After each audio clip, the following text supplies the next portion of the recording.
नमस्कार, आप देख रहे हैं राष्ट्र प्रथम और मैं हूं आपके साथ हिमानी। बुलेटिन में हम खबरों पर विस्तार से डालेंगे नजर, लेकिन उससे पहले एक नजर डालेंगे इस वक्त की सुर्खियों पर। प्रधानमंत्री नरेंद्र मोदी रविवार को जम्मू कश्मीर की 2 डिजिटल बैंकिंग इकाइयों समेत कुल 75 डिजिटल बैंकिंग इकाइयों का वीडियो कॉन्फ्रेंसिंग के जरिए उद्घाटन करेंगे। यानी कि आज इस अवसर पर राष्ट्र को संबोधित भी करेंगे। राजस्थान में हुए सियासी बवाल के बाद शनिवार को पहली बार मुख्यमंत्री अशोक गहलोत ने कर्नाटक के बेल्लारी में राहुल गांधी से मुलाकात की। तेलंगाना राष्ट्र समिति टीआरएस ने कांग्रेस की भारत जोड़ो यात्रा को लेकर निशान साधा है। टीआरएस के सांसद विजयसाई रेड्डी ने भी कहा कि कांग्रेस का एजेंडा जोड़ो के बल्कि विपरीत तोड़ो है। कांग्रेस पार्टी ने 8 साल पहले आंध्र प्रदेश को तोड़ा था। असदुद्दीन ओवैसी की पार्टी एमआईएम के यूपी अध्यक्ष शौकत अली ने हिंदुओं को लेकर बड़ा बयान दिया है। कांग्रेस पार्टी ने हिमाचल की 68 विधानसभा सीटों में 28 पर अपने उम्मीदवार फाइनल कर दिए हैं। इनके नाम की बस औपचारिक घोषणा ही बाकी है। तो चलिए बुलेटिन की खबरों को देखते हैं विस्तार से और बात करते हैं प्रधानमंत्री नरेंद्र मोदी आज जम्मू कश्मीर की 2 डिजिटल बैंकिंग इकाइयों समेत कुल 75 डिजिटल बैंकिंग इकाइयों का वीडियो कॉन्फ्रेंसिंग के जरिए उद्घाटन करेंगे। इस अवसर पर राष्ट्र को संबोधित भी करेंगे। बजट भाषण में वित्त मंत्री निर्मला सीतारमण ने 75 जिलों में 75 डिजिटल बैंकिंग इकाइयां स्थापित करने की घोषणा की थी। जम्मू कश्मीर की 2 बैंकिंग इकाइयों में श्रीनगर के लाल चौक के पास क्लॉक टावर और जम्मू के चन्नी रामा में जम्मू कश्मीर बैंक की एक इकाई शामिल है। अधिकारियों ने बताया कि प्रधानमंत्री वित्तीय समावेशन को मजबूती देने के लिए देश भर में विभिन्न बैंकों की 75 डिजिटल बैंकिंग इकाइयों को आज राष्ट्र को नाम समर्पित करेंगे। वीडियो कॉन्फ्रेंसिंग के जरिए इन इकाइयों का उद्घाटन करने के बाद प्रधानमंत्री राष्ट्र को संबोधित भी करेंगे। वित्त मंत्री निर्मला सीतारमण ने वित्त वर्ष 2022-23 के बजट में देश भर के 75 जिलों में डिजिटल बैंकिंग इकाइयां स्थापित करने की घोषणा की थी। उन्होंने कहा था कि देश की आज़ादी के 75 साल पूरे होने के मौके पर 75 डिजिटल बैंकिंग इकाइयां खोली जाएगी। इन इकाइयों की शुरुआत के पीछे सोच यह है कि देश के हर एक हिस्से तक डिजिटल बैंकिंग की पहुंच हो। इस पहल में सार्वजनिक क्षेत्र के 11 बैंक, निजी क्षेत्र के 12 बैंक और एक लघु वित्त बैंक शामिल हो रहे हैं। इन डिजिटल बैंकिंग इकाइयों में ग्राहक बचत खाता खोलने, अपने खाते में बची राशि पता करने, पासबुक प्रिंट कराने, पैसे भेजने, सावधि जमा, निवेश के अलावा क्रेडिट, डेबिट कार्ड और कर्ज के लिए आवेदन जैसे काम कर सकेंगे। प्रधानमंत्री नरेंद्र मोदी सोमवार को एक राष्ट्र एक उर्वरक योजना के हिस्से के रूप में एक ही ब्रांड भारत, इसके तहत सब्सिडी वाले यूरिया बैंक लॉन्च करेंगे और 600 पीएम किसान समृद्धि का उद्घाटन भी करेंगे। पूरा परिसर के मेला मैदान में आयोजित होने वाले कार्यक्रम में PM Modi direct benefit transfer के जरिए पीएम किसान निधि योजना के तहत 16,000 करोड़ रुपए की 12वीं किस्त की भी राशि जारी करेंगे। यह राशि 8.5 करोड़ किसानों के खाते में जाएगी। किसानों को सालाना 6,000 तक की आर्थिक मदद के उद्देश्य से यह योजना तैयार की गई है। नरेंद्र मोदी कृषि और किसान कल्याण मंत्रालय की ओर से भारतीय कृषि अनुसंधान संस्थान नई दिल्ली में आयोजित 2 दिवसीय एग्री स्टार्टअप कॉन्क्लेव और किसान सम्मेलन 2022 का उद्घाटन भी करेंगे।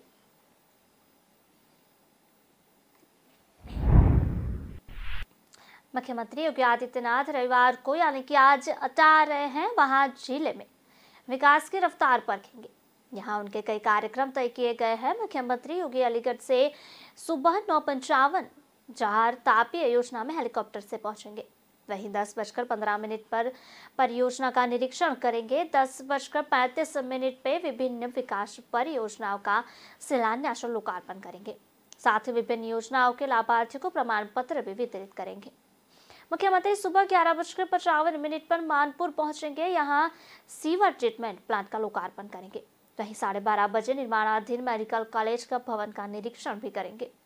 1 बजे कलेक्ट्रेट स्थित समाकक्ष पहुंचेंगे। यहाँ पहले जनप्रतिनिधियों से भेंट करेंगे। इसके बाद अधिकारियों के साथ विकास के कार्यों और कानून व्यवस्था की बैठक भी करेंगे। बाद में प्रबुद्धजनों के साथ भी भेंट वार्ता करेंगे। वहीं 2:20 पर निरीक्षण भवन लोक निर्माण विभाग पहुंचेंगे। यहां से 3 बजे पुलिस लाइन पहुंचकर हेलीकॉप्टर से लखनऊ के लिए रवाना होंगे। मुख्यमंत्री योगी आदित्यनाथ अपने दौरे में एटा को करीब 419 करोड़ रुपए की परियोजनाओं की सौगात देंगे। उनके कार्यक्रम को लेकर जवाहर तापीय परियोजना स्थल से लेकर अन्य कार्यक्रम स्थलों पर शनिवार को दिन भर व्यवस्थाएं जुटाई गई। आला अधिकारियों ने परियोजना स्थल पर बनाए गए सभा स्थल में अधीनस्थ अधिकारियों की बैठक कर उन्हें व्यवस्थाओं को लेकर भी समझाया। मुख्यमंत्री आज सुबह 10 बजे हेलीकॉप्टर से जवाहर तापी परियोजना में पहुंचेंगे। यहां सबसे पहले परियोजना का निरीक्षण करेंगे। सभा स्थल बनाया गया है। विभिन्न योजनाओं के 1500 लाभार्थियों को बुलाया गया है। मुख्यमंत्री लाभार्थियों को प्रमाण पत्र वितरित करेंगे। साथ ही मुख्यमंत्री 13 विभागों के 149 कार्यों का लोकार्पण भी करेंगे। इनकी लागत 186.30 करोड़ रुपए के है। साथ ही में 233.43 करोड़ रुपए के 106 कार्यों का शिलान्यास करेंगे। यह सभी कार्य 3 विभागों के हैं। इनमें जल निगम की 100 पेयजल योजना, अतरंजी खेड़ा बौद्ध पर्यटन स्थल का विकास कार्य और PMGSY की 5 सड़कें शामिल है। मुख्यमंत्री योगी निरीक्षण कर जिले की नस्बत टाले के निर्माणाधीन मेडिकल कॉलेज की अब तक के कार्यों की स्थिति परखेंगे। बाद में कलेक्ट्रेट पहुंचकर यहां अधिकारियों के साथ बैठकर विकास कार्यों और कानून व्यवस्था पर भी चर्चा करेंगे। तो जनप्रतिनिधियों और प्रबुद्धजनों से मिलकर उनकी भी राय लेंगे। कार्यक्रमों को लेकर अधिकारी पूरे दिन तैयारियों में जुट रहे हैं। जवाहर तापीय परियोजना में DM अंकित कुमार अग्रवाल और SSP ने खुद मौजूद रहकर तैयारियां कराई।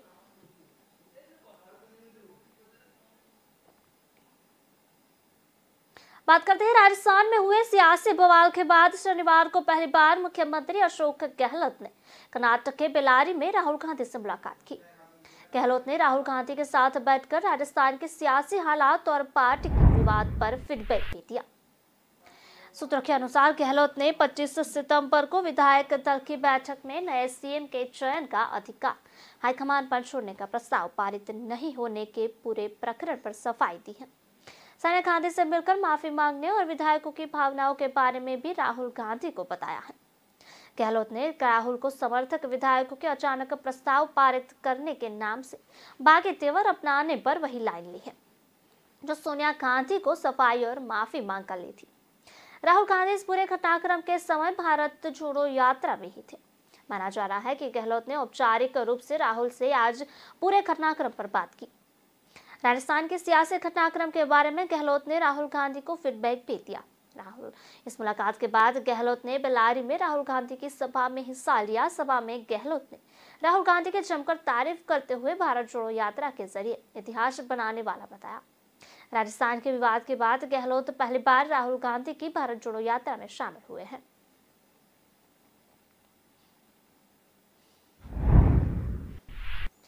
मुख्यमंत्री शिवराज ने बताया कि अंग्रेजी के सरल और चलन में आ चुके शब्दों को देवनागरी लिपि में अधिक से अधिक उपयोग से मेडिकल और तकनीकी शिक्षा की पढ़ाई विद्यार्थियों के लिए सरल होगी। इसके साथ ही हिंदी भाषा में पढ़ाई से कस्बों और ग्रामीण परिवेशों के छात्रों को चिकित्सा शिक्षा हासिल करने के अवसर मिलेंगे। मध्य प्रदेश की यह पहल सामाजिक क्रांति सिद्ध होगी। मध्य प्रदेश देश का पहला राज्य होगा जहां मेडिकल की पढ़ाई हिंदी में भी होगी। एनाटॉमी, फिजियोलॉजी और बायोकेमिस्ट्री की किताबें हिंदी में तैयार हो चुकी हैं। रविवार को केंद्रीय गृह मंत्री अमित शाह व राज्य के मुख्यमंत्री शिवराज सिंह चौहान इन किताबों का विमोचन करेंगे।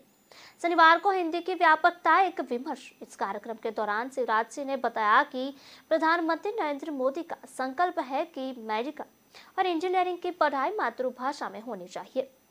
उनके इस संकल्प को पूरा करने के लिए प्रदेश में मेडिकल की पढ़ाई हिंदी में कराने का निर्णय लिया गया है, जो 16 अक्टूबर को साकार होने जा रहा है। मुख्यमंत्री शिवराज ने बताया कि अंग्रेजी के सरल और चलन में आ चुके शब्दों के देवनागरी लिपि में अधिक से अधिक उपयोग से मेडिकल और तकनीकी शिक्षा की पढ़ाई विद्यार्थियों के लिए सरल होगी। इसके साथ ही हिंदी भाषा में पढ़ाई से कस्बों और ग्रामीण परिवेश की छात्रों को चिकित्सा शिक्षा हासिल करने के अवसर मिलेंगे। मध्य प्रदेश की यह पहल सामाजिक क्रांति भी सिद्ध होगी। मुख्यमंत्री ने कहा कि राज्य सरकार हिंदी में पेशेवर शिक्षा के दायरे को बढ़ाने के लिए प्रतिबद्ध है। मेडिकल के साथ ही इंजीनियरिंग, पॉलिटेक्निक्स, नर्सिंग और पैरामेडिकल शिक्षा भी हिंदी में उपलब्ध कराई जाएगी। सीएम शिवराज सिंह ने बताया कि उन्हें चिकित्सा शिक्षा मंत्री विश्वास कैलाश सारंग के नेतृत्व में शासकीय मेडिकल कॉलेज 97 चिकित्सक की टीम ने 4 माह के परिश्रम से MBBS प्रथम वर्ष की एटोनॉमी, फिजियोलॉजी और बायोकेमिस्ट्री की पुस्तकें तैयार कर ली है। फिलहाल द्वितीय वर्ष की किताबें तैयार की जा रही है। चरणबद्ध तरीके से PG कक्षाओं के लिए भी हिंदी में किताबें तैयार की जाएंगी।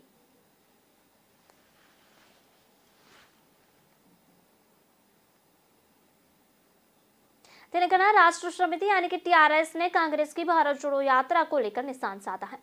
TRS के सांसद विजयसाई रेड्डी वी ने कहा कि कांग्रेस का एजेंडा जोड़ो के बदले बिल्कुल विपरीत है, तोड़।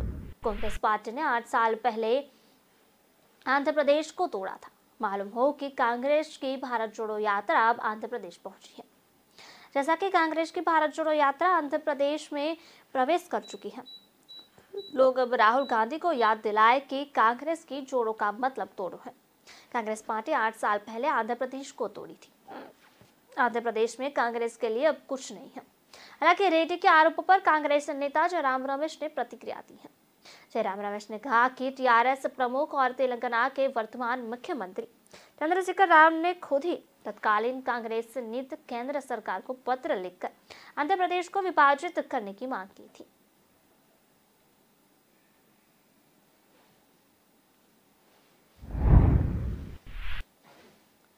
कांग्रेस अध्यक्ष पद के उम्मीदवार शशि थरूर ने भारतीय जनता पार्टी के 8 विभाग के प्रमुख अमित मालवीय द्वारा AICC प्रमुख के चुनाव पर की गई कटाक्ष पर पलटवार किया।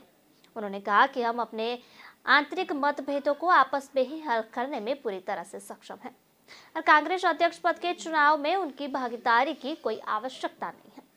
उन्होंने भाजपा पर निशान साधते हुए कहा कि वह पहले अपना चुनाव कराने की कोशिश करे।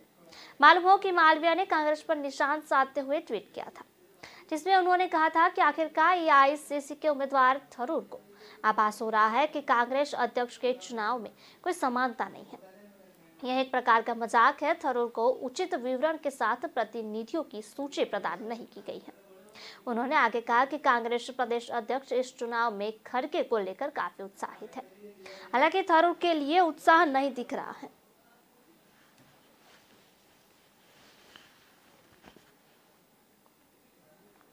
असदुद्दीन ओवैसी की पार्टी IMIM के UP अध्यक्ष शौकत अली ने हिंदुओं को लेकर बड़ा बयान दिया है।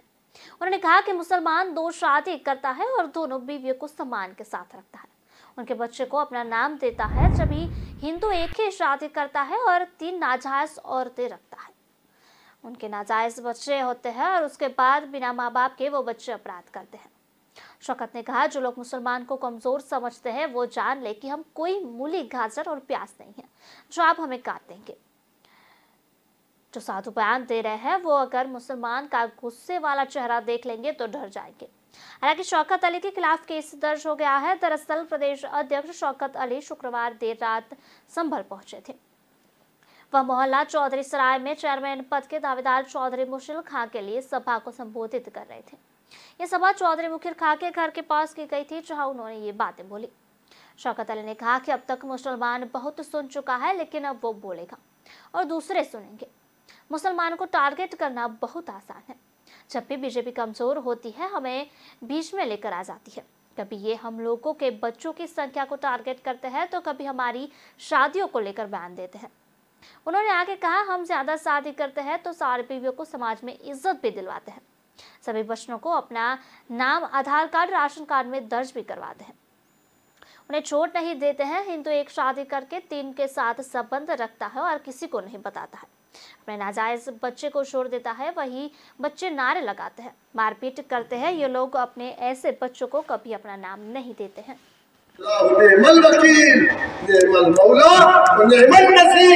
हम अपनी जान को अल्लाह सुब्हानहू तआला के हवाले करते हैं। तुम हमें धमकी दे रहे हो, तुम जैसे कीड़े मकोड़े। 832 साल हमने हुक्मरानी की है और तुम हमारे बादशाह के सामने अपने हाथ को पीछे बांध करके जी हुजूर करते थे। हमने तुम्हारी बहन को मलका हिंदुस्तान बनाया था। जोधाबाई कौन थी?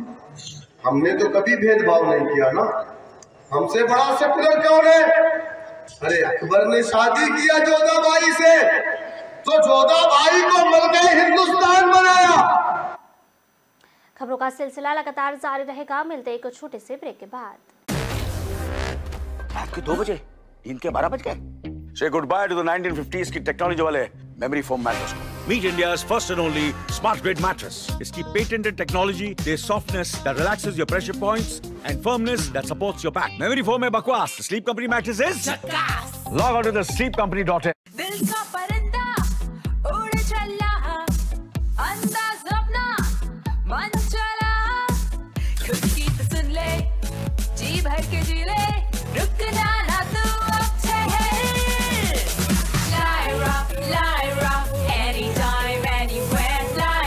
Lyra, everybody loves to wear. Lyra, anytime, anywhere. Global हंगाई इंडेक्स के भारत की रैंकिंग में लगातार दूसरे साल गिरावट दर्ज की गई। 2022 के लिस्ट में हमें 107वीं रैंक मिली। सुप्रीम कोर्ट ने उत्तराखंड में ज्योतिष पीठ के नए शंकराचार्य के रूप में स्वामी अविमुक्तेश्वरानंद स्वामी के राज्याभिषेक के पर रोक लगा दी गई।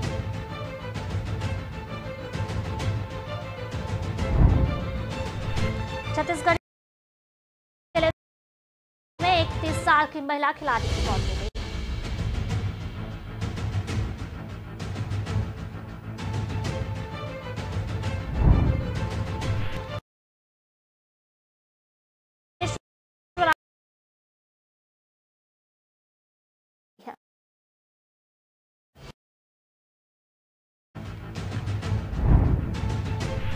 राजस्थान में बिजली कटौती की समस्या जल्द से निजात मिलने वाली है। दरअसल गुरुवार को राजस्थान सरकार की बिजली कंपनी राजस्थान विद्युत उत्पादन निगम लिमिटेड और केंद्रीय कोयला मंत्रालय की कोल इंडिया लिमिटेड के बीच एमओयू हुआ।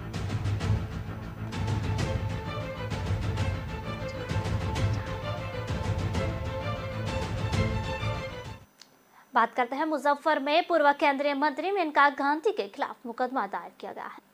जिला मुख्य न्यायिक दंडाधिकारी की कोर्ट में वकील सुशील कुमार सिंह ने यह परिवाद दायर किया है। आरोप है कि पूर्व केंद्रीय मंत्री ने उन्हें फोन कर असम्मानजनक शब्दों का प्रयोग किया और धौंस जमाई। उन्हें इससे मानसिक प्रताड़ना हुई है। कोर्ट ने परिवादी की अर्जी को स्वीकार कर लिया है। मामले में 2 नवंबर को सुनवाई होगी। इस मामले की परिवादी ने आईपीएस की धारा 500, 504 और 506 के तहत मामला दर्ज कराया है। बता दें कि अधिवक्ता सुशील कुमार सिंह की पत्नी नीलम देवी नगर निकाय चुनाव में प्रत्याशी हैं। उन्हें नामांकन भी भर दिया था। उनके मैनिफेस्टो में लिखे गए वादे को लेकर पूरा विवाद खड़ा हुआ। दरअसल इसमें लिखा गया है कि प्रत्येक मोहल्ले को आवारा पशु और आवारा कुत्तों से मुक्त करवाएंगे। इस मैनिफेस्टो के किसी ने भी मेनका गांधी को टैग कर ट्वीट किया था। मेनका गांधी एनिमल वेलफेयर का भी काम करती है। उन्होंने सगात लेते हुए ट्वीट का जवाब दिया है कि मैं खुद इस मामले को देखती हूँ। उनके ऑफिस से वकील सुशील कुमार सिंह को कॉल किया गया, फिर अपना परिचय देकर मेनका गांधी को कॉल ट्रांसफर किया गया। पूर्व केंद्रीय मंत्री ने खुद एडवोकेट से बात की। मैनिफेस्टो के बारे में पूछा गया और आवारा पशुओं से मुक्त कराने वाली बात पर आपत्ति जताई। वकील से पूछा कि क्यों ना आपकी पत्नी नीलम सिंह पर केस किया जाए। वकील ने उन्हें काफी देर तक समझाने की कोशिश की। मुजफ्फरपुर शहर में वार्ड 30 में पिछले दिनों कुत्ते की नोज से लेने वाले एक मासूम बच्चे की मौत वाली घटना का हवाला भी लिया गया, लेकिन उन्होंने वकील पर मैनिफेस्टो में लिखे गए वाक्य का अविलंब हटाने को कहा।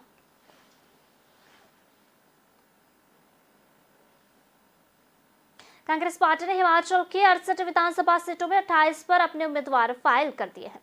इनके नाम की बस औपचारिक घोषणा ही बाकी है। तभी इन 28 उम्मीदवारों में पार्टी के मौजूदा एमएलए के अलावा पूर्व मंत्री, एक पूर्व प्रदेशाध्यक्ष और ऑल इंडिया कांग्रेस कमेटी के 2 सेक्रेटरी भी शामिल हैं। पार्टी की ओर से टिकटॉक की पहली बार लिस्ट 1-2 दिन में जारी हो सकती है। राज्य की बाकी 40 सीटों पर अभी माथापच्ची जारी है। हालांकि इन 40 में से 11 सीटों पर भी नाम लगभग फाइनल हो चुके हैं। आखिरी पलों में कोई उलटफेर नहीं हुआ तो इन 11 सीटों के कैंडिडेट भी तय हैं। राज्य में जिन 28 सीटों पर कांग्रेस अपने टिकट फाइनल कर चुकी है, उनमें कांगड़ा जिले की 6, शिमला की 5, हमीरपुर की 3 और मंडी की 2 सीटें शामिल हैं। उना, सोलन, सिरमौर और बिलासपुर की भी 2-2 सीटें इस उम्मीदवारों के लिए नाम फाइनल हो गए हैं। चंबा और कुल्लू की 1-1 सीट पर भी नाम तय किया गया है। कबायली जिलों किन्नौर और लाहौल स्पीति में विधानसभा की 1-1 सीट है और इन दोनों ही सीटों पर पार्टी ने कैंडिडेट फाइनल कर लिए हैं। राज्य की जिन 40 सीटों पर टिकटों को लेकर पैंच फंसा है, उनमें सबसे ज्यादा कांगड़ा और मंडी जिले की सीटें हैं। कांगड़ा की 15 में से 9 और मंडी जिले की 10 में से 8 सीटों पर माथापच्ची जारी है। चंबा की 4 और शिमला, उना, कुल्लू, सोलन और सिरमौर जिले की 3-3 सीटों पर भी कैंडिडेट्स तय नहीं हो पाए हैं। हमीरपुर व बिलासपुर की 2-2 सीटों पर डिक्शन का दौर चल रहा है।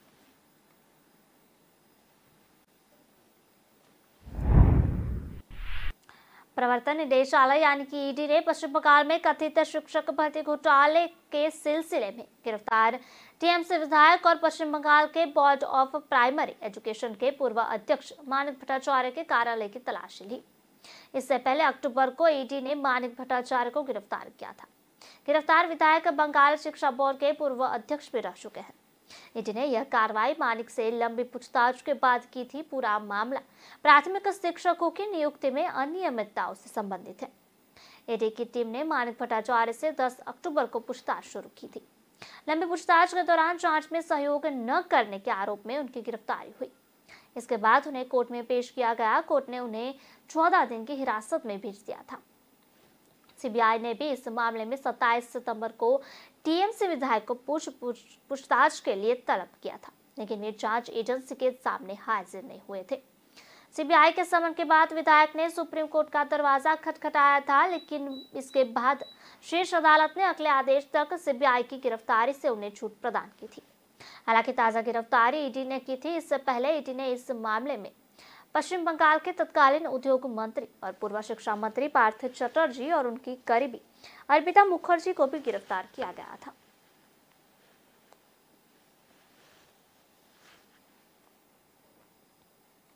बात करते हैं ग्लोबल हंगर इंडेक्स में भारत की रैंकिंग में लगातार दूसरे साल भी गिरावट दर्ज की गई।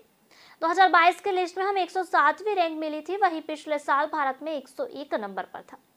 इस लिस्ट में कुल 121 देश शामिल हैं। पड़ोसी देश पाकिस्तान, बांग्लादेश और नेपाल हमसे बेहतर स्थिति में है।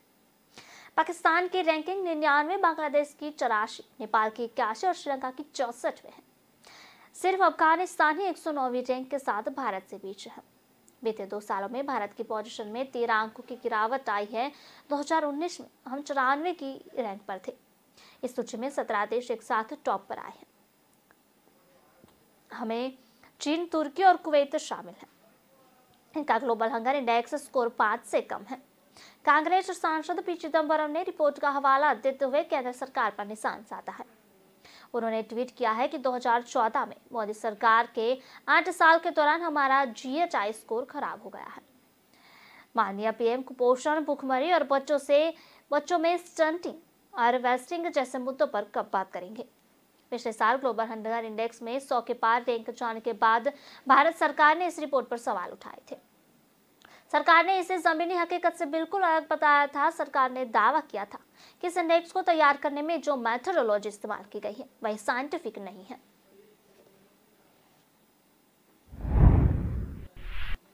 असम से बाढ़ और उसके प्रभाव को लेकर राज्य सरकार की think tank state innovation and transformation आयोग यानी कि SITA ने एक रिपोर्ट तैयार की है।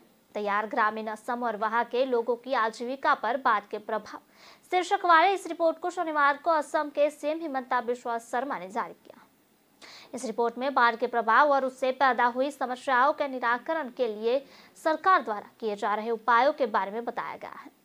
इसके साथ ही इसमें यह भी बताया गया है कि बाढ़ के कारण अन्य रोजगार के अवसर तलाशने के लिए पलायन करने वालों की संख्या बढ़ी है। मुख्यमंत्री शर्मा ने गुवाहाटी में रिपोर्ट जारी करते हुए कहा कि असम सरकार राज्य स्तर पर SITA को नीति आयोग के सामने बनाने की कोशिश कर रही है। थिंक टैंक को नीति निर्माण के लिए अधिक विकेंद्रीकृत बनाने के लिए अनुसंधान में असम में विश्वविद्यालयों के साथ ही लोगों को शामिल करने जा रहे हैं। इस रिपोर्ट में कहा गया है कि बाढ़ के कारण पैदा हुए हालात असम में विकास की नकारात्मकता और लगातार बढ़ रही गरीबी के रूप में सामने आ रहे हैं। इसमें यह भी कहा गया है कि अगर इसमें हर साल आने वाली बाढ़ से पैदा होने वाली हालातों को रोकने के लिए सरकारों द्वारा पर्याप्त उपाय किए गए होते तो असम मानव विकास सूचकांक और राज्य सतत विकास लक्ष्य को प्राप्त करने के आंकड़ों में शीर्ष पर हो सकता था। इसमें कहा गया है कि बाढ़ प्रभावित क्षेत्रों में विकास के लिए समावेशी और समग्र हस्तक्षेप की जरूरत है। सुप्रीम कोर्ट ने उत्तराखंड में ज्योतिष पीठ के नए शंकराचार्य के रूप में स्वामी अविमुक्तेश्वरानंद सरस्वती के राज्याभिषेक पर रोक लगा दी है। जस्टिस BR गवई और न्यायमूर्ति BV नागरत्ना की पीठ ने सॉलिसिटर जनरल तुषार मेहता द्वारा पीठ को सूचित करने के बाद आदेश पारित कर दिया गया कि पुरी में गोवर्धन मठ शंकराचार्य ने एक हलफनामा दायर किया है। हलफनामे में बताया गया है कि अविमुक्तेश्वरानंद की ज्योतिष पीठ के नए शंकराचार्य के रूप में नियुक्ति का समर्थन नहीं किया गया है। पीठ ने कहा कि प्रार्थना खंड के संदर्भ में इस आवेदन की अनुमति है। शीर्ष अदालत एक आवेदन पर सुनवाई कर रही है जिसमें आरोप लगाया गया था कि स्वामी अविमुक्तेश्वरानंद स्वामी ने दिवंगत शंकराचार्य स्वामी स्वरूपानंद स्वामी द्वारा ज्योतिष पीठ के उत्तराधिकारी के रूप में नियुक्त किए जाने का झूठा दावा किया था। मामला 2020 से शीर्ष कोर्ट में लंबित है। याचिका में कहा गया है कि यह सुनिश्चित करने का जानबूझकर प्रयास किया गया है इस अदालत के समक्ष कार्यवाही को निष्फल बना दिया जाए और एक व्यक्ति को जो योग्य नहीं है और अपात्र है वह अनधिकृत रूप से पद ग्रहण कर ले। इसके तहत प्रयासों को अदालत के अंतरिम आदेश से रोकने की जरूरत है और इसलिए इस आवेदन को स्वीकार कर लिया जा सकता है, अनुमति दी जा सकती है। याचिका में कहा गया है कि सम्मान के साथ ऐसे दस्तावेज भी पेश किए गए हैं जिसमें यह बताया गया है कि नए शंकराचार्य की नियुक्ति पूरी तरह से झूठी है क्योंकि यह नियुक्ति की स्वीकृति प्रक्रिया का पूर्ण उल्लंघन है।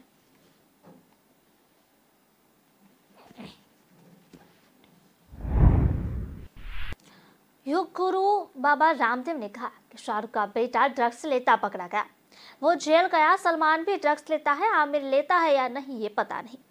पूरा बॉलीवुड ड्रग्स की चपेट में है। एक्ट्रेस का तो भगवान ही मालिक है। उन्होंने कहा इस्लाम में कोई शराब पी ले तो उसे कहते कि वो नापाक हो गया, लेकिन जिना दारू पीता था वो मर गया, अच्छा हुआ। इस्लाम में शराब को लेकर शक्ति है तो वहाँ बीड़ी सिगरेट का नशा हावी हो गया है। आज पूरे देश में कोई पवित्र समाज है तो सिर्फ आर्य समाज है जिसे मानने वाले किसी भी प्रकार का नशा नहीं करते हैं। बाबा रामदेव आर्य समाज के मंच से देश को नशा मुक्त करने का आह्वान कर रहे थे। उन्होंने कहा कि जब इस्लाम में शराब पीने वाले को नापाक कहते हैं तो फिर आप भी ऋषियों के वंशज हैं। आप शराब, ड्रग्स, सिगरेट और दूसरा नशा क्यों नहीं छोड़ सकते? आर्यवीर दल के युवा देश में जहां भी रहे वहां नशा मुक्ति के लिए अभियान चलाए। बाबा रामदेव ने नशे पर वार करते हुए अपने भाषण की शुरुआत की। पहला हमला उन्होंने बॉलीवुड पर ही किया। कई बड़े बड़े फिल्म स्टार ड्रग्स ले रहे हैं। पूरी फिल्म इंडस्ट्री बॉलीवुड नशे की गिरफ्त में है। आपने देखा होगा पिछले दिनों ड्रग्स लेते हुए सलमान खान का बेटा पकड़ा गया, वो भी जेल गया। बाबा रामदेव ने दोबारा सलमान का नाम लिया, फिर आसपास के लोगों ने उन्हें करेक्ट किया कि वह सलमान नहीं शाहरुख का बेटा था। इसके बाद बाबा रामदेव ने कहा कि शाहरुख का बच्चा ड्रग्स लेता पकड़ा गया, सलमान भी ड्रग्स लेता है।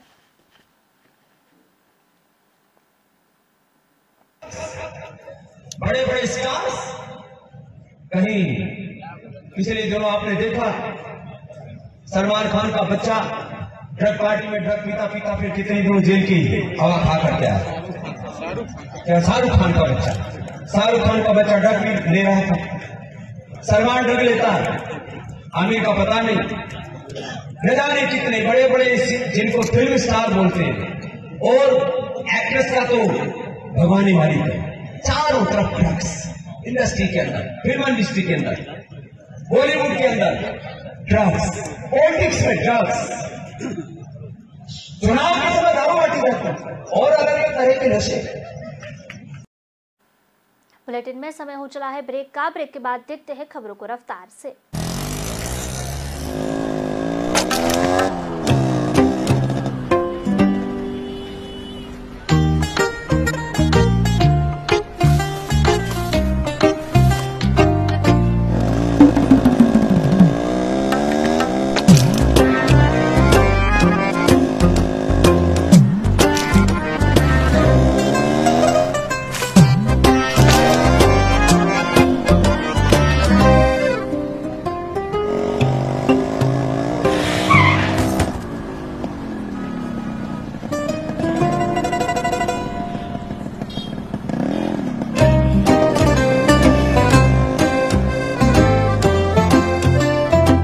जब सोच सुंदर होगी तभी तो देश सुंदर होगा।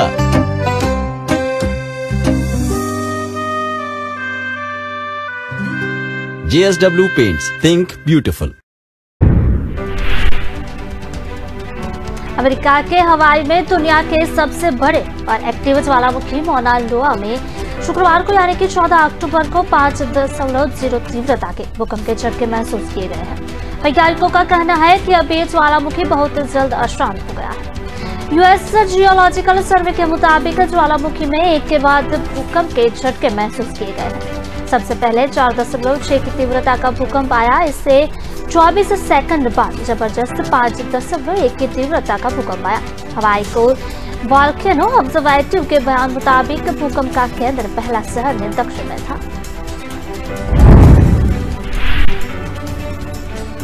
हवाई काउंटी मेयर मीट रॉथ ने कहा कि अभी किसी बड़े नुकसान या फिर किसी के घायल होने की खबर नहीं मिली है। हालांकि पहला मई कुछ इमारतों को मामूली नुकसान हुआ है। पैसिफिक सुनामी वार्निंग सेंटर ने बताया कि अभी हवाई में सुनामी का कोई खतरा नहीं है।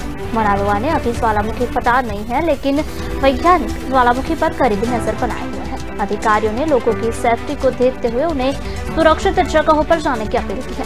वहां से बसे कुछ लोगों ने भागने की भी तैयारी कर ली है। अगर मौना लोआ में पुण्य विस्फोट होता है तो इसका लावा मात्र कुछ ही घंटे में स्थानीय बस्तियों तक पहुंच सकता है। गोवा में दूधसागर जलप्रपात के पास बना एक छोटा पुल भारी बारिश के कारण टूट गया। बारिश के चलते मंडोवी नदी में अचानक जलस्तर बढ़ गया, जिससे वह 40 टूरिस्ट फंस गए थे, लेकिन वहां मौजूद लाइफ गार्ड जवानों ने उन्हें बचा लिया। घटना शुक्रवार शाम की है। मुख्यमंत्री प्रमोद सावंत ने रेस्क्यू करने वाले लाइफ गार्ड्स की भी सराहना की। गोवा कर्नाटक सीमा पर बना सुरम्य दूधसागर वाटरफॉल बड़ी संख्या में टूरिस्ट को आकर्षित करता है। मानसून के मौसम की शुरुआत में इसकी यात्रा रोक दी गई, लेकिन इस सप्ताह शुरुआत में इसे पर्यटकों के लिए खोल दिया गया। पिछले कई दिनों से गोवा में भारी बारिश हो रही है। हालांकि दूधसागर पर तैनात दृष्टि लाइफ गार्ड्स की ओर से चेतावनी जारी की गई है। दृष्टि मरीन ने लोगों को भारी बारिश और बढ़ते जलस्तर के कारण अगले कुछ दिनों तक दूधसागर झरने की तरफ न आने के लिए सतर्क किया।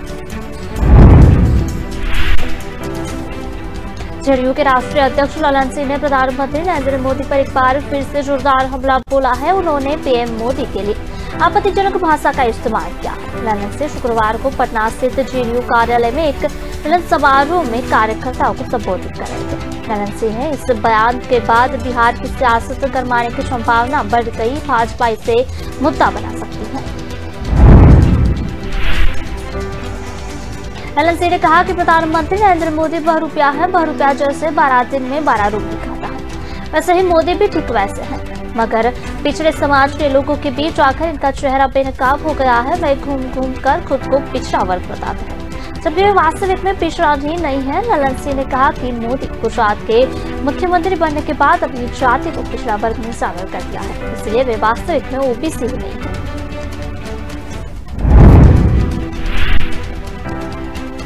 ललन सिंह ने कहा कि पीएम मोदी कहीं पर भी चाय नहीं बेची बल्कि झोंक रहे हैं। वे चुनाव जीतने के लिए कुछ भी कर सकते हैं। उन्हें बीते 8 साल से कामों का हिसाब देना चाहिए। काम के नाम पर कुछ नहीं हुआ है। उन्होंने भाजपा पर आरक्षण खत्म करने का भी आरोप लगाया। उन्होंने कहा कि पटना उच्च न्यायालय द्वारा हाल ही में दिया गया शहरी निकाय चुनाव को लेकर आदेश पार्टी की साजिश का परिणाम था। बता दें कि हाल ही में पटना उच्च न्यायालय ने राज्य में शहरी स्थानीय निकाय चुनाव में ओबीसी ईबीसी के ही आरक्षण को अवैध घोषित किया गया था। जदयू के राष्ट्रीय अध्यक्ष ललन सिंह ने पीएम मोदी की जाति को लेकर विवाद खड़ा कर दिया है। उन्होंने कहा कि पीएम डुप्लीकेट बैकवर्ड जाति से है। वहीं इस पर बीजेपी ने ललन सिंह पर पलटवार किया है। बीजेपी नेता रविशंकर प्रसाद ने कहा कि कोई शर्म नहीं बची है। ललन सिंह एक पार्टी के राष्ट्रीय अध्यक्ष है। वह खुद मोदी के नाम पर सांसद बने हैं, न कि नीतीश के कारण। रविशंकर प्रसाद ने कहा कि राजनीति का स्तर अच्छा होना चाहिए।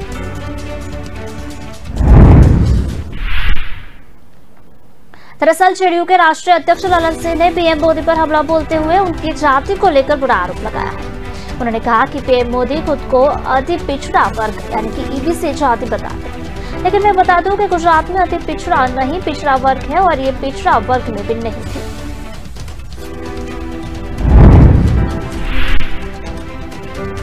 मुख्यमंत्री बनने के बाद इन्होंने अपने समाज को पिछड़ा वर्ग में शामिल कर दिया था, ये तो डुप्लीकेट है। वहीं बढ़ती महंगाई और बेरोजगारी को लेकर केंद्र सरकार पर निशान साधते हुए उन्होंने कहा कि अगर कोई 10 साल तक कोई पीएम का पद संभालता है तो उसे जनता के अपने बारे में सारी जानकारी देनी चाहिए। वहीं बीजेपी नेता रविशंकर प्रसाद ने ललन सिंह को उनकी टिप्पणी के लिए फटकार लगाते हुए कहा कि कोई शर्म नहीं बची है, एक पार्टी का राष्ट्रीय अध्यक्ष होकर ऐसी टिप्पणी क्यों कर रहे हैं। रविशंकर प्रसाद ने कहा कि ललन सिंह खुद मोदी के नाम पर ही सांसद बने हैं, न कि नीतीश के कारण। उन्होंने कहा कि राजनीति का स्तर गिरना नहीं चाहिए। साथ ही उन्होंने यह भी कहा कि हम छोटे नेताओं पर ध्यान नहीं देते, लेकिन ऐसा बयान स्वीकार्य नहीं है।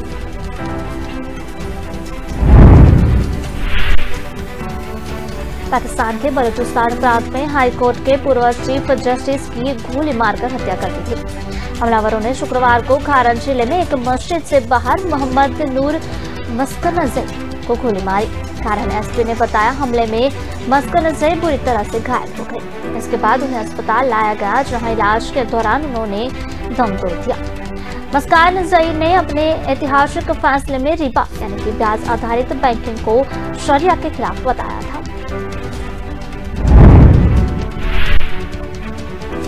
मस्कनज़ई की मौत पर बलूचिस्तान के मुख्यमंत्री मीर अब्दुल कुद्दुस बिज़ेंजो ने दुख जताया। उन्होंने कहा कि मस्कनज़ई एक निडर जज थे, उनके सर्विस को भुलाया नहीं जा सकता। आतंकी अपने इस कायराना हमले से देश को डरा नहीं सकते। डेटा बार एसोसिएशन यानी कि क्यूबे के प्रेसिडेंट अजमल खान कक्कर ने भी मस्कनज़ई के हत्या की निंदा की है। उन्होंने कहा कि पाकिस्तान का हर नागरिक मस्कनज़ई की मौत से दुखी है। खान ने हमलावरों को गिरफ्तारी और उनके खिलाफ कठोर कार्रवाई की मांग की है।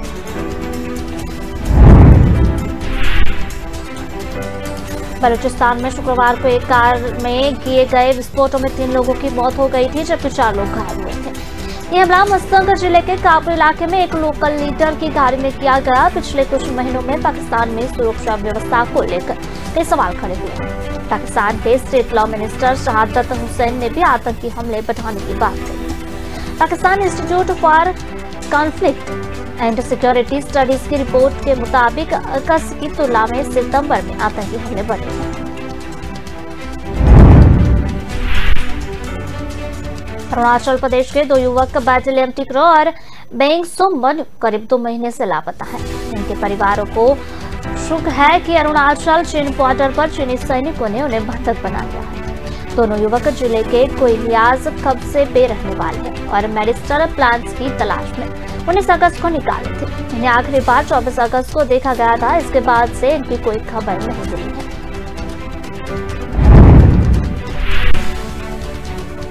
बैटलियन टिकरो और बाइंसो मनु अंताक के चकलगाम के लिए निकले थे, वहां पहुंचे नहीं। दोनों के परिवारों ने 9 अक्टूबर को स्थानीय पुलिस स्टेशन खुपा में गुमशुदगी की शिकायत दर्ज कराई है। लापता युवक को परिजन का कहना है कि उन्होंने अपने सर पर दोनों की तलाश की। जब उन्हें कोई सफलता नहीं मिली तो उन्हें पुलिस में शिकायत दर्ज कराई। परिवारों ने केंद्र, राज्य सरकार और सेना से मदद करने की गुहार लगाई है। टिकरों के परिवारों के एक सदस्य ने कहा कि हमने पुलिस की मदद मांगी है, क्योंकि हमें संदेह है कि वे अनजाने में चीन चले गए होंगे।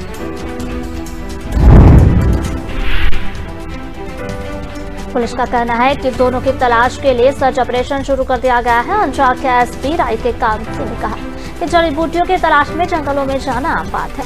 हो सकता है लड़कों ने बॉर्डर के पास ही किसी भारतीय के घर शरण ली हो, क्योंकि गोइंगलियाज से पैदल साइड तक पहुंचने में 12 दिन का समय लगता है।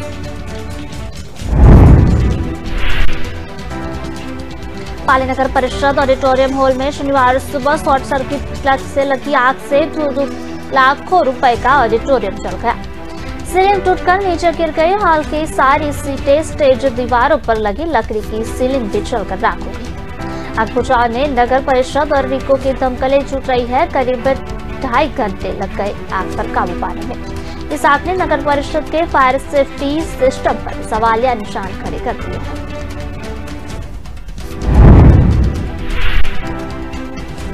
पूरे शहर को फायर सेफ्टी का ज्ञान देने वाले नगर परिषद के अधिकारी अपने ऑडिटोरियम हॉल को बचाने के लिए भी पुख्ता फायर फाइटिंग सिस्टम डेवलप नहीं कर सके। मामले में नगर परिषद आयुक्त ब्रिजेश रॉय का कहना है कि सुबह सायरन बजा था, लेकिन सफाई कर्मी समझ नहीं पाए। धुआं उठने पर आग लगने का पता चला तो तुरंत फायर ब्रिगेड को कॉल किया। प्रारंभिक जांच में सामने आया है कि ऑडिटोरियम हॉल के स्टेज पर आग लगी, संभवतः शॉर्ट सर्किट से आग लगी।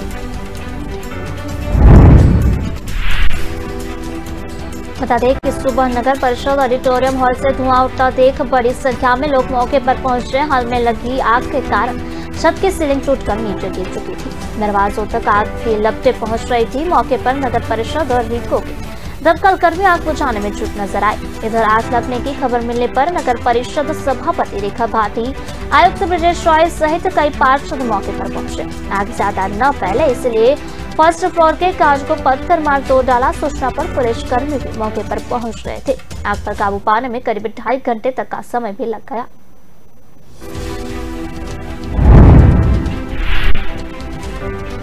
दुर्ग की ट्रैफिक पुलिस अब हाईटेक हो गई है। एक एचएच पर लगने वाले जाम से निपटने के लिए गूगल मैप का सहारा लेगी। गूगल मैप देखकर आईटीएमएस की कर्मचारी तुरंत पता लेगा कि कहां पर जाम लग रहा है।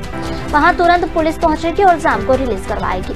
दुर्ग के एसपी डॉक्टर अभिषेक पल्लव ने बताया कि रायपुर नागपुर नेशनल हाईवे में आए दिन जाम लगने के शिकायत मिल रही है, इसलिए एसपी ट्रैफिक का विश्वास चंद्रकांत के मार्गदर्शन एक टीम बनाई थी। साथ ही सेक्टर 6 स्थित पुलिस कंट्रोल रूम से एक मॉनिटरिंग सिस्टम तैयार भी किया गया है।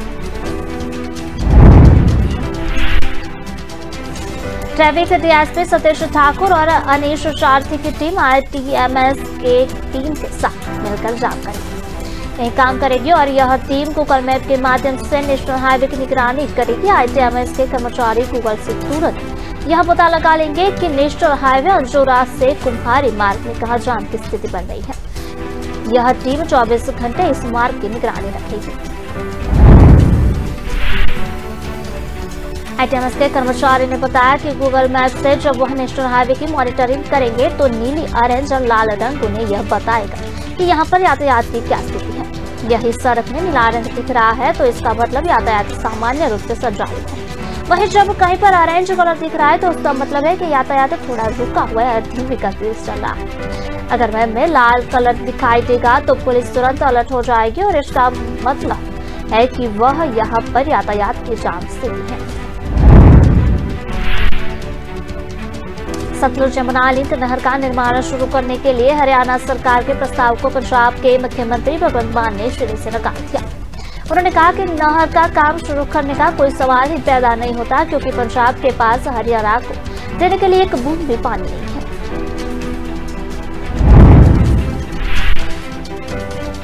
हरियाणा के सीएम के साथ मीटिंग के बाद पत्रकारों के साथ बातचीत करते हुए मान ने कहा कि जब इस नहर के लिए समझौता हुआ था तब पंजाब को 18.56 मिलियन एकड़ फुट पानी मिल रहा था, जो अब कम होकर 12.63 हो गया है, जिससे साफ है कि पंजाब के पास किसी भी राज्य को देने के लिए अतिरिक्त पानी नहीं है।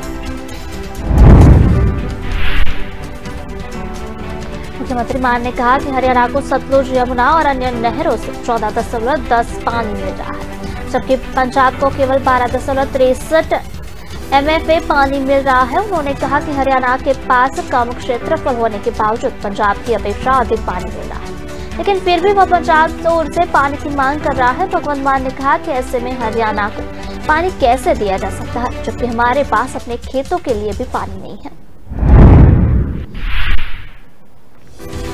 हरियाणा के गृह एवं स्वास्थ्य मंत्री अनिल विज ने SYL के मुद्दे पर टिप्पणी करते हुए पंजाब सरकार और दिल्ली के मुख्यमंत्री पर निशाना साधा है। गृह मंत्री ने कहा कि उन्हें लगता है कि मान साहब को उनके अधिकारियों ने गलत किताब पढ़ा दी। मंत्री विज ने अरविंद केजरीवाल को भी निशाने पर लिया। उन्होंने कहा कि केजरीवाल इनका मास्टरमाइंड है, जो पन्ना केजरीवाल ने पढ़कर भेजा है मान ने वही पन्ना पढ़ लिया। सीएम भगवंत मान ने केजरीवाल ने पूरी तरह से टाइट कर रख लिया है, मान अपना अधिकार तो यूज नहीं कर सकते। गृहमंत्री ने कहा कि हरियाणा और पंजाब सरकार के बीच हुई मीटिंग नहर बनाने के लिए थी, लेकिन पंजाब के सीएम का पानी का रोना रो रहे हैं। वह कौन है पानी देने वाले? पानी हिमाचल से आ रहा है, हिमाचल से किसको कितना पानी मिले इसके लिए ट्रिब्यूनल बना हुआ है। हिमाचल जितना पानी हरियाणा को देगा वह हम ले लेंगे, लेकिन वार्ता रास्ते की है। गृहमंत्री ने कहा कि अगर SYL से इनको सीएम भगवंत मान को कोई तकलीफ नहीं होती है तो उसका कोई और नाम रख लेते हैं, लेकिन हमें रास्ता चाहिए। हरियाणा ने भी पंजाब को बहुत सारे रास्ते दे रखे हैं, रास्ता बंद करने का पंजाब को अधिकार नहीं है। जस्टिस पंकज मित्तल राजस्थान हाईकोर्ट के चीफ जस्टिस बन गए हैं। शुक्रवार शाम 4 बजे राजभवन जयपुर में हुए समारोह में उन्हें राज्यपाल कलराज मिश्र से जगह पर शपथ दिलाई। अमूल का दूध फिर से 2 रुपए महंगा हो गया। 1 लीटर दूध के लिए चुकाने होंगे 63 रुपए। एक साल तीसरी बार बढ़े दाम। गुजरात में नहीं बढ़े हैं दाम। पशु चारा महंगे होने की वजह से रेट। हरियाणा में सुबह सुबह बड़ा हादसा हुआ है। गुरुग्राम के बिलासपुर इंडस्ट्रियल एरिया में ऑटो पार्ट्स बनाने वाले एक कंपनी में आग लग गई। कन्याबादी वाले उपरकोट इलाके में शुक्रवार देर रात 4 मंजिला भवन भवराकर गिर गया, जिसमें दबकर 4 लोग जख्मी हुए हैं, जिनमें से 3 को जैन मेडिकल कॉलेज में भर्ती कराया गया। महाराष्ट्र के एक ठाणे में शुक्रवार को ऑटो ड्राइवर ने एक कॉलेज स्टूडेंट के साथ छेड़छाड़ की।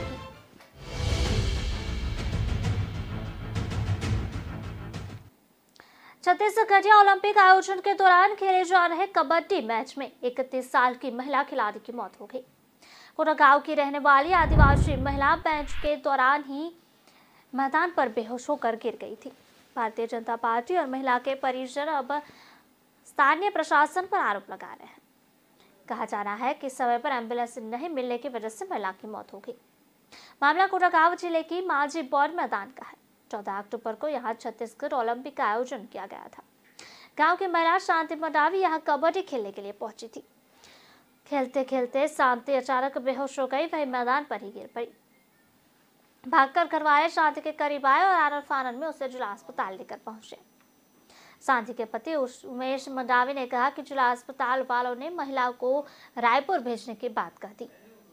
सिटी स्कैन में पता चला कि सिर में ब्लड जम रहा है। परिजन उसे रायपुर लेकर आए, मगर अस्पताल पहुंचने के 5 मिनट बाद ही डॉक्टर ने शांति को मृत घोषित कर दिया। रायपुर के पचपेड़ी नाका स्थित प्राइवेट अस्पताल की मौत की खबर सुनकर भाजपा नेता अनुराग अग्रवाल ने परिजनों से मिलने पहुंचे। अनुराग ने परिजनों से बात की तो पता चला कि कोटागांव के जिला अस्पताल से जब महिला को रायपुर रेफर किया गया, तब वहां सरकारी एम्बुलेंस खराब होने की बात कह दी गई। परिजनों को अस्पताल वालों ने कह दिया कि अपने स्तर पर व्यवस्था करके मरीज को रायपुर ले जाए। मरीज के परिजन देर तक परेशान होते रहे। उन्हें वक्त पर एम्बुलेंस नहीं मिली। यदि एम्बुलेंस सही समय पर मिल जाती तो महिला की जान बच जा सकती थी।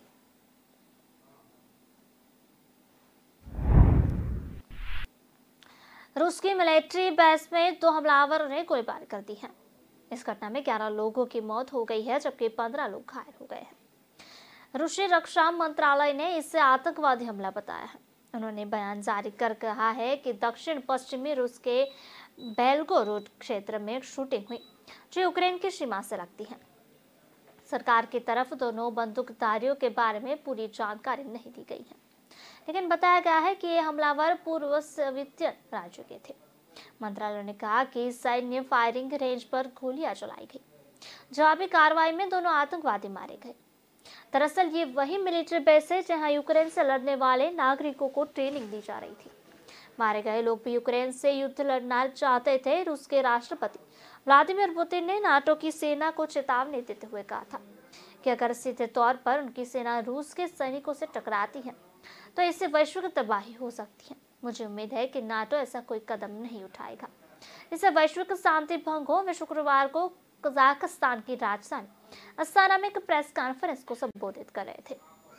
दरअसल यूक्रेन के 9 शहरों पर रूस ने 10 अक्टूबर को ताबड़तोड़ तैयार से मिसाइलें दागी थी। इसके बाद नाटो ने जंग में यूक्रेन की मदद करने का दावा भी किया था। नाटो महासचिव स्टॉल्टेनबर्ग ने कहा कि हम यूक्रेन की मदद से पीछे नहीं हटेंगे। जिस 7 देशों के भी यूक्रेन के साथ खड़े रहने की बात कही है। रूस इससे पहले यूक्रेन पर परमाणु हमले की भी धमकी दे चुका है।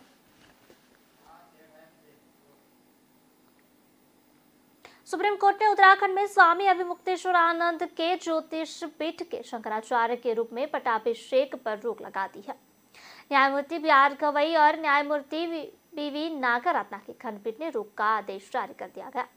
इसके पहले सॉलिसिटर जनरल तुषार मेहता ने अदालत को सूचित किया कि पुरी गोवर्धन मठ के शंकराचार्य निश्चलानंद सरस्वती ने एक हलफनामा दायर किया है, जिसमें यह दायर कहा गया है कि अविमुक्तेश्वरानंद के ज्योतिषपीठ के शंकराचार्य के रूप में पट्टाभिषेक को संशोधित नहीं की गई है।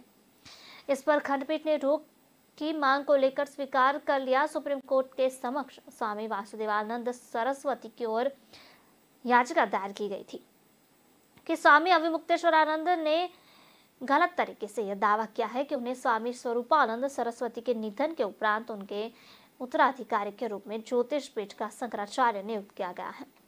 आवेदन में यह भी कहा गया है कि जानबूझकर ऐसी कोशिश की जा रही है जिससे इस मामले को लेकर सुप्रीम कोर्ट में पहले से चल रहा मामला निरर्थक हो जाए और एक व्यक्ति जो पात्र नहीं है वह अनुचित तरीके से शंकराचार्य बन जाए। इस तरह के प्रयासों को अंतरिम आदेश के रोका जाना जरूरी है। याचिकाकर्ता ने कहा कि यह भी मांग थी कि अविमुक्तेश्वरानंद को शंकराचार्य का पदनाम और संबोधन प्रयोग करने से भी रोका जाए। उन्हें छत्र अथवा सिंहासन धारण करने की भी अनुमति नहीं होनी चाहिए। याचिकाकर्ता ने अपनी दलील के पक्ष में कुछ दस्तावेजों भी पेश किए गए और उनके आधार पर दावा किया कि नए शंकराचार्य की नियुक्ति सही नहीं है, क्योंकि इससे नियुक्ति की स्वीकृति प्रक्रिया का पूरा तरह से उल्लंघन किया गया है। मामले पर अब 18 अक्टूबर को अंतिम सुनवाई होगी।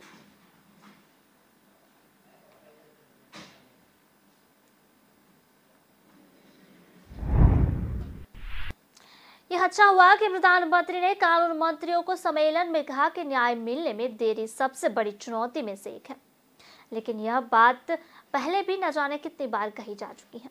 वास्तव में यह बात पिछले करीब 2-3 दशकों से ऐसे ही अवसरों पर कई बार की गई है, कभी कानून मंत्री की ओर से, कभी न्यायाधीशों की ओर से और कभी प्रधानमंत्री की ओर से भी, लेकिन नतीजा ढाक के 3 पात वाला है।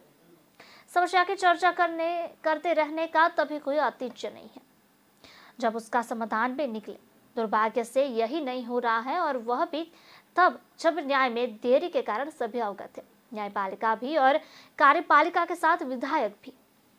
यह सही है कि न्याय में देरी के कारणों को निवारण के लिए समय समय पर कदम उठाए गए हैं, लेकिन उनका अपेक्षित लाभ देश की जनता को ही नहीं मिल सका।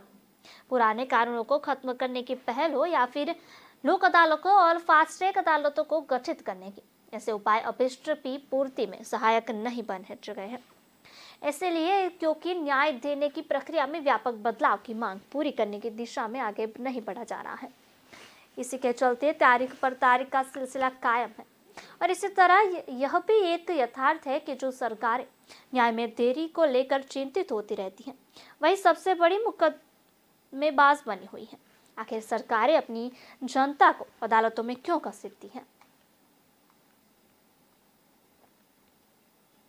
बात करते हैं राजस्थान में बिजली कटौती की समस्या से जल्द निजात मिलने वाला है। दरअसल गुरुवार को राजस्थान सरकार की बिजली कंपनी राजस्थान विद्युत उत्पादन निगम लिमिटेड और केंद्रीय कोयला मंत्रालय की कोल इंडिया लिमिटेड के बीच एमओयू हुआ है। इस दौरान सूबे के मुख्यमंत्री अशोक गहलोत ने कहा कि कोयला संकट में केंद्रीय मंत्री प्रहलाद जोशी ने प्रदेश की भरपूर मदद की है, और इसी दौरान सीएम गहलोत ने RVUNL कोल इंडिया सोलर प्रोजेक्ट एमओयू कार्यक्रम में केंद्रीय मंत्री प्रहलाद जोशी की जमकर तारीफ की। वहीं सीएम ने कहा कि उम्मीद है कि एमओयू होने के बाद प्लांट का काम जल्द से जल्द शुरू हो जाएगा। सीएम गहलोत ने कहा कि कोल इंडिया का राजस्थान विद्युत उत्पादन निगम के साथ सोलर परियोजना के लिए 5,400 करोड़ का एमओयू राज्य सरकार व केंद्र के बीच अच्छे तालमेल का द्योतक है। वहीं सोलर पार्क की स्थापना से कोयले की बचत एवं प्रदूषण में कमी के साथ आमजन के निर्बाध विद्युत आपूर्ति की जा सकेगी। इसके साथ ही उन्होंने कहा कि राज्य द्वारा नवीन सौर ऊर्जा व पवन ऊर्जा नीति लाने व नियमों का सरलीकरण करने से अक्षय ऊर्जा के क्षेत्र में लगातार निवेश आ रहा है।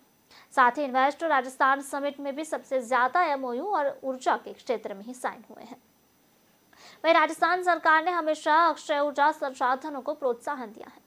बता दें कि सीएम गहलोत ने कोल इंडिया लिमिटेड और राजस्थान विद्युत उत्पादन निगम के बीच 1190 मेगावाट की सोलर परियोजना की स्थापना के लिए एमओयू स्थापित होने का अवसर पर आयोजित कार्यक्रम को संबोधित किया। जहां आज राजस्थान अक्षय ऊर्जा के क्षेत्र में एक अग्रणी राज्य बन चुका है।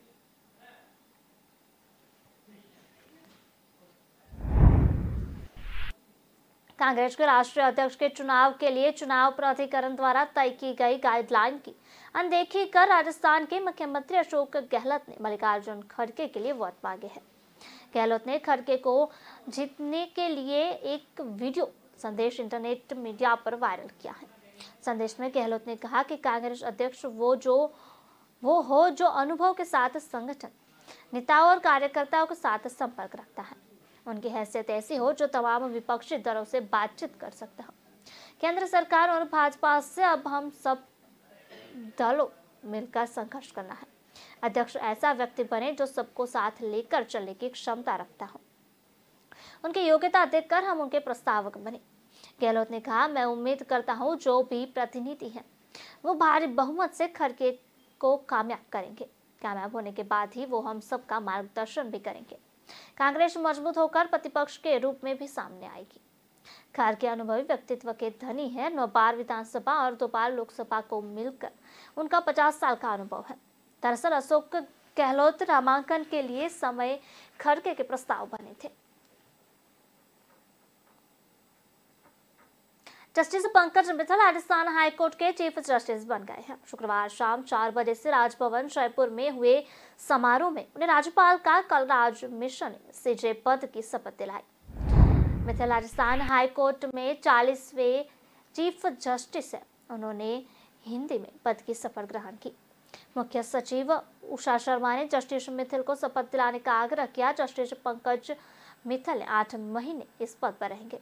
जस्टिस पंकज मित्तल से पहले justice S Sindhe Rajasthan high court के सीजे थे। 1 अगस्त 2022 को सिंधे के रिटायरमेंट के बाद से ही एक्टिंग चीफ जस्टिस के तौर पर जस्टिस MM श्रीवास्तव का काम कर रहे थे।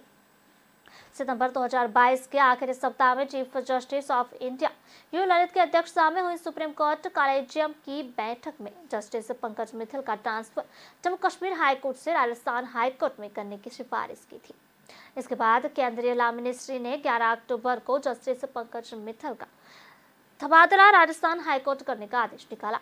जस्टिस पंकज मित्तल का जन्म 17 जून 1961 में हुआ था और अन्य साल 1982 में इलाहाबाद विश्वविद्यालय कॉमर्स में स्नातक करने के बाद 1985 में चरण सिंह विश्वविद्यालय के मेरठ कॉलेज से LLB की डिग्री हासिल की। वर्ष 1985 में उन्होंने उत्तर प्रदेश बार काउंसिल में एडवोकेट के रूप में खुद को रजिस्टर कराया और प्रैक्टिस शुरू कर दी। एडवोकेट कोटे से 7 जुलाई 2006 को इलाहाबाद हाई कोर्ट में एडिशनल जज बने और 2 जुलाई 2008 को परमानेंट जज हो गए। 4 जनवरी 2021 को जम्मू कश्मीर हाई कोर्ट में चीफ जस्टिस पद की शपथ ली। इलाहाबाद हाई कोर्ट में जज के रूप में नियुक्त होने से पहले तक पंकज मित्तल यूपी आवास विकास परिषद लखनऊ और अंबेडकर यूनिवर्सिटी आगरा में 1990 से फरवरी 2006 तक स्टैंडिंग काउंसिल भी रहे।